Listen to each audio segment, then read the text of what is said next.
Well, Running Fever episode 45, a visit to the dietitian. Well, hello and welcome to another Monday special edition of Running a Fever.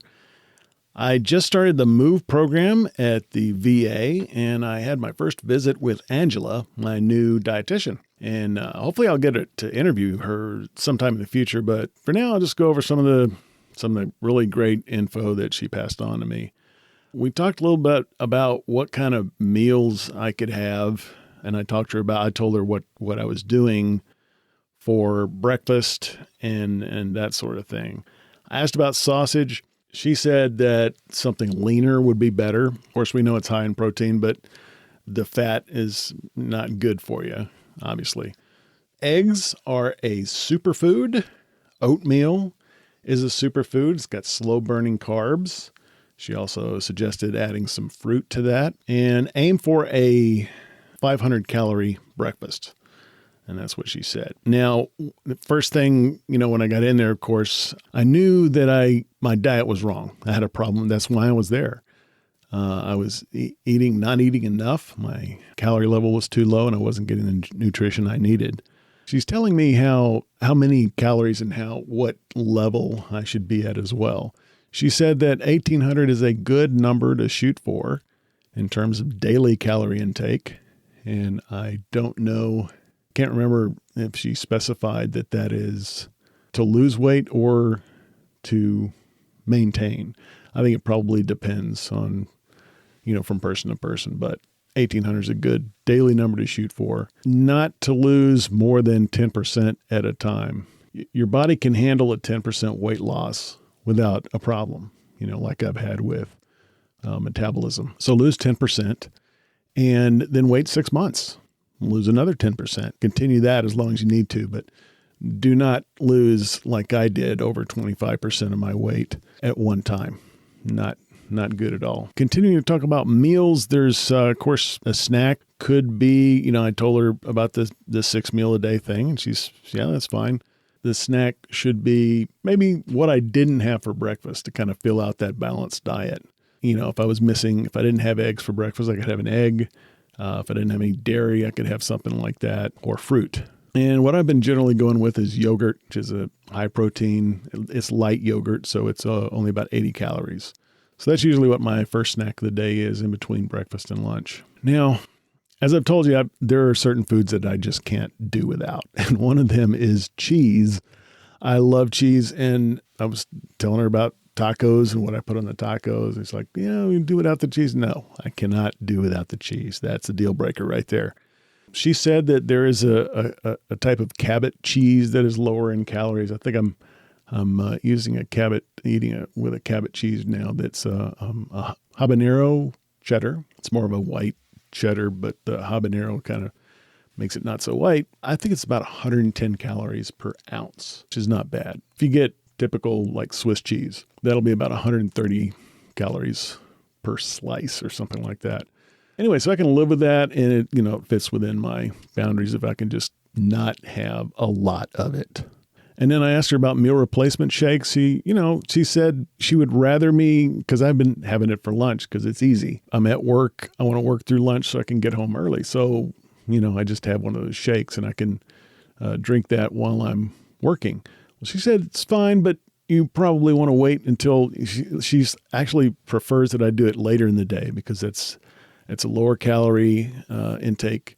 And I want to have calories earlier in the day. And this was a key point. Eat earlier in the day, spread out my meals evenly because our bodies store food that we don't need that we consume all at once. So in other words, you have a big lunch and you're only, have a 600 calorie, 700 calorie, 800 calorie lunch, and you're only going to use 300 calories that afternoon. Well, the rest of it gets stored. That's one of the benefits of eating many small meals. You have just what you need for the next couple of hours, and then you have another meal, so you don't go hungry. She suggested a frittata. I have not found a frittata. She says it's like a little cup with eggs in it or something. It makes it a convenient way to eat eggs because I was asking, well, I'm at work. How do I eat an egg at work, right? So that would be a way to do that. She also suggested Smart Balance for substitute for butter. And I found that to be good. Tastes just as good to me. And it's about a third the calories, I think. Something like that, at least half the calories. Apparently better for you. I don't even know what's in it, but it is a lower calorie alternative. So I can use that on popcorn or in my oatmeal. I usually eat it in my oatmeal every morning. And mayonnaise with olive oil. I always used to think, why olive oil? What's the point? Why is that better than whatever they put in it, vegetable oil? But turns out that mayonnaise with olive oil is half the calories of the regular mayonnaise, which is amazing because I like mayonnaise on, like hamburgers, sandwiches, stuff like that. So it's always good to have an option that I can still use there. And she generally said, don't just eat bacon for breakfast or sausage, or even if it's turkey bacon or whatever, don't eat just one thing. You got to have a balance. So try to get multiple food groups throughout the day. Now, fruit is good, but you need to count your calories for fruit. About each serving of fruit, which is about a cup, is 60 to 100 calories. She claims that veggies are free. Obviously, veggies do not have 0 calories, but she says don't bother counting them. Bananas are really nutritious, but they are 120 calories per banana, which is pretty expensive in terms of calories for what you get to eat. She suggested trying sunflower seeds on salads. That's another thing that's, got good stuff in it. I got some of those. I haven't used them much because I usually just kind of forget. And it's not that much that they have calories, just like any kind of, nut usually has some calories, higher calories for a nut, I guess. I don't know if that's a fruit or a vegetable or something else, a legume. So the ideal amount of protein is 17 grams per day. I have not been counting my protein. I've been counting my calories, and I need to start counting the protein. Meat generally has 7 grams of protein per ounce, and an egg has 7 grams of protein. That's going to be probably less. That may be an ounce. And then there are certain vegetables that are protein rich, including edamame, which is like a Japanese round bean that you can get in the shell.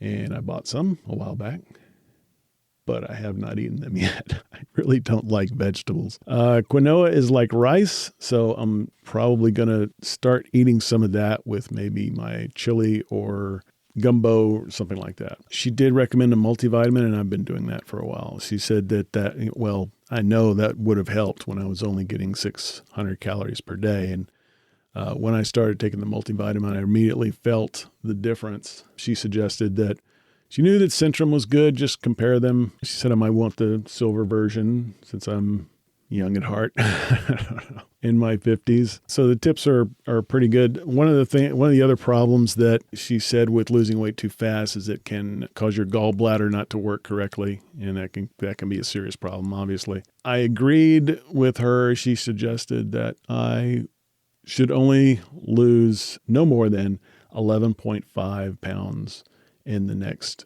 2 months. And I agreed to do that. Some other things she said, strength training is good. And at 52, there's no reason that I can't build muscle, but it gets easier to lose muscle, or what she referred to as lean tissue, because it's more than just muscle. It's things that aren't fat, which I guess includes bone mass and things like that. The 10,000 step a day rule, she said, is pretty good, but I probably only need to do that several times a week. I don't need to do that every single day. And she also said it's good to change your exercise routine, which I know, but I haven't really been doing very much. I generally, when I walk 3 times a week, and that's pretty much a routine for me. My strength workouts are pretty much the same too. So I've got to build some variety in. Really like to get a bike, but there are some other things that I can do that probably don't require me spending money. Just got to think more about that and come up with some different things to do. I talked about the fact that I'd been exercising since November and did not see any weight loss until I started dieting. And she said that weight loss is 30% exercise and 70% diet. So really diet is the main factor there. So I've got to get a good diet. Exercise, of course, is a part of that. But it's, not just in weight loss, but in general health. Obviously, it's better to get that circulation and all of those good things that you get from exercise. Now, the MOVE program offers other options rather than, just visiting the dietitian on a regular basis, I'm doing a monthly basis for 6 months. They also have support groups. They have cooking classes, which I believe meet during the day, so I'm not really going to be able to do that. And she also provided me with some stuff. I got a poster, and I'll put a picture of that up on the blog for this episode at runningafever.com.